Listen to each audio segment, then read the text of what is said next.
ప్రభుత్వ చిత్తశుద్ధిని నిరూపించుకున్నాం. 6 హామీల అమలుకై అర్హులైన లబ్ధిదారుల నుండి దరఖాస్తులు స్వీకరించడం కోసం ప్రత్యేకంగా డిసెంబర్ 28 నుండి జనవరి 6 వరకు గ్రామాల్లో మరియు వార్డుల్లో సభలు ఏర్పాటు చేయడం జరిగింది. ఈ సభల్లో ప్రజలు 1.29 కోట్ల దరఖాస్తులు ఇవ్వటం జరిగింది.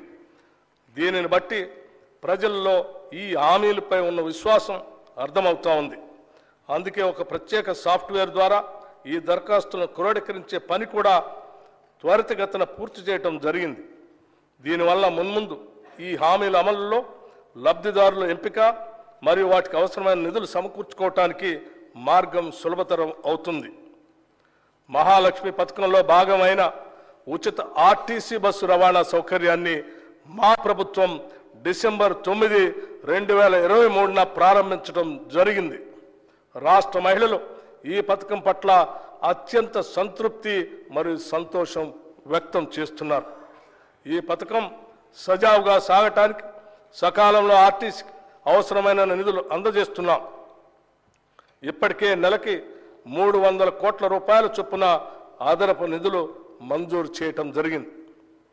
మరొక ముఖ్యమైన ప్రజా సంక్షేమ పథకం రాజీవ్ ఆరోగ్యశ్రీ.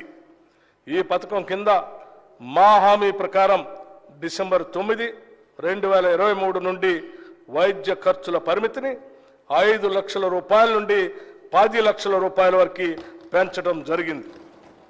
గతంలో ఆరోగ్యశ్రీ కింద చెల్లించవలసిన బకాయిలు చెల్లించనందున ఆసుపత్రుల్లో ఆరోగ్యశ్రీ సేవలు నిలిచిపోయి సామాన్య ప్రజలు తీవ్ర ఇబ్బందులు ఎదుర్కొన్నందున మా ప్రభుత్వం దీన్ని ప్రాధాన్యతగా తీసుకుని గత బకాయిలను కూడా వెంటనే విడుదల చేయటం జరిగింది.